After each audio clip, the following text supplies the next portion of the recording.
Como recién decíamos, se cumple un año del gobierno de Mauricio Macri. Vamos a presentar a nuestros invitados. Está Eduardo Valdés, diputado del Parlasur. También está Patricio del Corro, del Frente de Izquierda. Iván Carriño, él es economista. A ver, Eduardo, un año donde la economía no arranca, la economía no empieza. ¿Cuál es tu observación sobre este año? Bueno, un peronista, ¿qué te puede decir? No me gusta, se ha perdido, según el INDEC, el 12% del poder adquisitivo del salario. Hay 650.000 desocupados en un año, 220.000 son formales, puestos formales, que es lo que el INDEC dice, 430.000 no formales. Fíjate, en un solo acto, Macri, al eliminar las retenciones al agro, transfirió 130.000 millones de pesos al sector agrícola y a los agroexportadores. Y en inversión social a los más pobres, solo invirtió en un año 11.000 millones de pesos. La diferencia es 13-1. A ver, Iván, ¿coincide con este planteo? No está de acuerdo con lo que digo, porque coincidir son los números del INDEC. No, vos dijiste que hay 430.000 desocupados del sector informal, eso no son números del INDEC. Bueno, eso es lo único que nos dice el INDEC, pero es una ecuación. Si hay 220.000 formales, hay 430.000 informales. Bueno, sí, claro. Te digo, para mí habría que chequear esos datos, pero bueno, al margen de eso... Los otros también. Sí, habría que chequear el 650.000 que das, porque yo no lo vi en el INDEC, así que habría que mirarlo de vuelta. Después, bueno, a ver, vamos a hacer un análisis general de la economía, ¿no? O sea, heredaste una economía que estaba muy complicada, con muchas bombas, ¿sí? Al sector agrícola en general lo estaban castigando de una manera brutal el gobierno kirchnerista, con el cepo y con las retenciones. Es falso esa idea de que dice que se le transfirió al campo. Vos le transferís a alguien si le sacás a Juan para darle a Pedro.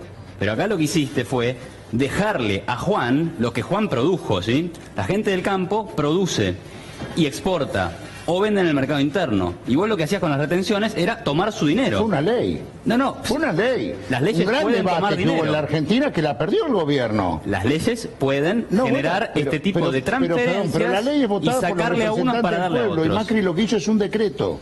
Entonces la ley tiene más valor que el decreto. Ese es el debate legal y del Congreso. Yo te hablo de lo económico, ¿sí? Esto es, no se puede decir que acá se le transfirió al agro, se le devolvió lo que ellos producen, ¿sí? Y a los porque sectores es el más dinero de vulnerables ellos. 11.000 millones. A los sectores más vulnerables, si vos no tenés una economía que crezca y no tenés un sector, por ejemplo, agrícola, pero en todos los sectores de la economía, que puedan crecer, no los vas a ayudar. Y eso es lo que lamentablemente estaba haciendo el gobierno anterior y generaba un aumento de pobreza año tras año del 2011 a 2015. Del PRO dice que el año pasado creció el 2,5%. Eduardo, yo lo escuché 1000 veces este cuento. Yo creo que tienen que revisar un poco. Es que no hable, vos sos economista del PRO. No, es para nada. Yo no trabajo en el, te digo, trabajo en Inversor Global, es una consultora independiente. Ahora te digo... No, pero ¿sabes por qué te lo digo? Porque me lo dice todo el mundo. No, en 2015 crecimos. En el cuento para atrás, porque no es verdad. Vos sabés que no es verdad. Vos sabés que la economía no venía para atrás. Pésimo venía. 4 años estancada. 4 años estancada. El sector privado no generaba empleo. Vos sabés que Argentina no perdió puestos de trabajo después de la crisis terrible de Lehman Brothers del 2008. Nosotros, es más... Tratamos de hacer una economía de consumo, de tratar de proyectar planes. Vos sabés que así fue, nos quedamos sin energía, es lo que ustedes inflación. Dicen que era una ficción, que es lo que dice González Fraga, que era una ficción, que vivíamos en una ficción, pues la gente podía comprar teléfono, podía viajar al exterior, Eduardo, podía tener vacaciones. No es que vivíamos en una ficción, vivíamos mal, vivíamos con inflación, vivíamos con déficit fiscal, vivíamos con cepo cambiario. 40%, 41% en un año, récord. Gracias a Banoli, gracias a Kicillof y gracias a Cristina Fernández de Kirchner, que creían que la prosperidad se creaba emitiendo billetes. Eso tiene resultados, y el resultado es la inflación del 40 que tuviste este año, que ya está bajando gracias a que tenés un nuevo presidente en el Banco Central. ¿Sí? Iván, ahora con vistas al próximo año, ¿esto sería distinto entonces? Ahora Argentina ya bajaría el índice de inflación, bajaría el índice de pobreza. Yo me la voy a jugar, quiero venir el 10 de diciembre del año que viene y que veamos cómo están las cosas. Yo creo que la economía, le faltan muchas cosas por hacer a este gobierno desde lo económico, pero yo creo que con lo que más o menos se ha hecho, la economía va a crecer el año que viene. ¿Con la inversiones inflación, extranjeras? Sí, con la inversión, digamos, sí, extranjera, nacional, digamos, con más producción, ¿sí? O sea, sinceraste los precios, eso es muy importante. Entonces va a crecer, va a haber menos inflación. Pero ninguna autocrítica en este año porque ha aumentado el número de pobres. Pero auto no, porque yo de vuelta, No, bueno, yo me mando mal. una crítica. Críticas al gobierno, yo te diría, a ver, han tomado un camino demasiado gradual. Eso implica, por ejemplo, tomar mucha deuda, ¿sí? Esa toma de mucha deuda te presiona la baja del tipo de cambio y eso genera el problema del atraso cambiario que complica algunas economías regionales. Entonces, hay problemas, ¿sí? Ahora, yo, sobre el tema de la pobreza, de vuelta, la verdad es que no puedo decir que es culpa del gobierno, porque yo puedo analizar las cuestiones en términos de película. Y acá lo que tenías es una película que no podía terminar de otra forma. Cuando el gobierno se vio obligado a sincerar tarifas, y no las sinceró del todo, fíjate todo el problema que hubo, terminamos en un aumento promedio del 200%, ¿sí? Que eso no cubre los costos de producción todavía, pero saliste del cepo, eso necesariamente se ve reflejado en caídas del consumo y en caídas del salario real, ¿sí? No había otra salida, no había otra salida. La otra salida era profundizar el modelo. Y fíjate que tenemos ejemplos de modelos profundizados que están saliendo bastante mal, que son, por ejemplo, el de Venezuela. ¿Eduardo ajuste con recesión ahí?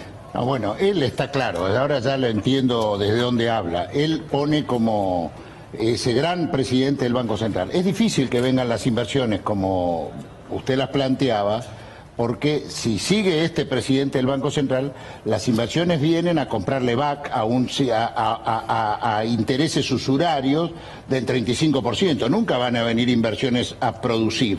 Porque es más negocio, para cualquiera es más negocio que te den un interés del 35% con las LEVAC, que es la política del presidente del Banco Central, que a él le gusta, que ha puesto como el gran presidente, como el gran economista, frente a inversiones productivas. Es muy difícil. A ver, Patricio, tu observación.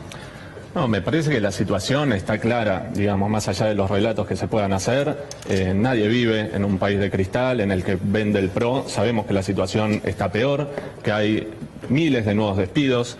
Esos despidos se basaron en un régimen de precarización laboral que tenía el gobierno anterior. Para nosotros eso sí es la herencia, sí, no la herencia en el sentido que lo dice el PRO, pero sí, por ejemplo, todos los despidos en el Estado eran trabajos con contratos anuales, con monotributo. O sea, había una gran precarización laboral. Lo que pasa que esa herencia, el PRO, en vez de agarrarla para decir hay que pasar a planta a los trabajadores, darle convenio efectivo, echó a cientos de miles de trabajadores a la calle. Eso es innegable.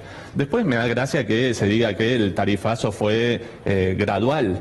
Digamos, el golpe al bolsillo de los trabajadores de este año fue brutal, con un 40 y pico % de inflación y las paritarias por abajo. Vos sabés que yo tampoco entendí el tema del gradualismo y después me di cuenta de entender un montón de noticias que era, claro, no es que el precio de la luz fue gradualmente aumentando, no, primero aumentó la telefonía, después aumentó eso fue gradual, ¿entendés? Por servicio, por eso es el gradualismo al que se refiere. No, lo que se ha aumentado. Lo que es verdad es que el plan de máxima del PRO era un ajuste mucho más brutal y que si se pudo frenar fue porque hubo grandes movilizaciones, a pesar de que la CGT viene manteniendo un pacto con el gobierno, una tregua escandalosa, porque si no fuera por eso... Tocaste un punto importante. A ver, Eduardo, ¿qué pensás de los movimientos sociales que, bueno, acordaron con el gobierno, no hubo un paro general? Tu mirada sindical y social, por favor. Mira, la verdad que a mí me sorprende, a pesar del diagnóstico económico, cómo a partir de abril, de la marcha que convocan las 3 CGT y las 2 CTA, donde por encima de lo que imaginaban los organizadores, superó los 150.000 personas, según el diario La Nación y el diario Clarín, no según los diarios más proclives a esas movilizaciones. Después la marcha de las 2 CTA, de la marcha federal, donde hubo más de 200.000 personas, nadie imaginaba que esas CTA iban a... Y después la marcha de San Cayetano, que es de San Cayetano a Plaza de Mayo, donde ahí los movimientos sociales... Hablo de estos tres porque son 3 sectores que no están coordinados entre sí. O sea, las 2 CTA están más vinculadas al kirchnerismo, las CGT están en un lugar más cercano quizás al masismo, y los movimientos sociales, que es algo nuevo, ¿no? En el movimiento nuevo como organización. Sí. Surgen quizás desde la crisis del 2001, estamos hablando los cartoneros, los que quedaron cuentapropistas salieron del trabajo formal. Yo veo ahí un gran reclamo que va a coronar en un paro general si no se escuchan las medidas, sin lugar a duda, pero me parece que corresponde en un primer año de gobierno. Me parece que, por más que algunos piden el paro, me parece que... Sin embargo, la ley antidespidos, digamos, fue una ley votada en el Congreso. Coincido. Y la CGT la miró pasar como si nada. O sea, la CGT, los salarios han perdido entre un 20 y un 15% de poder adquisitivo. Todos los trabajadores en blanco, los trabajadores en negro, mucho peor. ¿Y la CGT qué hace? Nada, no ha hecho nada en todo este año. A mí me parece es el primer año de gobierno. Pero es el primer año de gobierno. Si así empezamos el primer año de gobierno, entonces nos van a sacar sí, bueno, tenemos todo. que ir una frase cada uno sobre qué va a pasar en ganancias. Patricio, comenzamos con vos. ¿Qué va a pasar con ganancias esta semana? Hay que ver, si el gobierno llega a vetar la ley, creemos que es necesario convocar desde todas las centrales sindicales, exigirle a esas centrales un paro nacional para frenarle la mano al gobierno. Un punto más, otros sectores críticos que están sufriendo el ajuste hoy son los sectores de las empresas recuperadas. Hay empresas recuperadas de las que no se hablan, que pagan más impuestos como no pagan las empresas de luz, de gas, las petroleras subsidiadas, las grandes compañías del agro, todas esas empresas beneficiadas como las mineras. Las empresas recuperadas hay que darles una mano porque tienen que salir de la situación que están hoy. Yo creo que si Macri veta la ley, me parece que sería muy notorio, de acuerdo al diagnóstico que yo hice, que las únicas dos leyes que ha vetado son las leyes que favorecen a los más humildes, ¿no?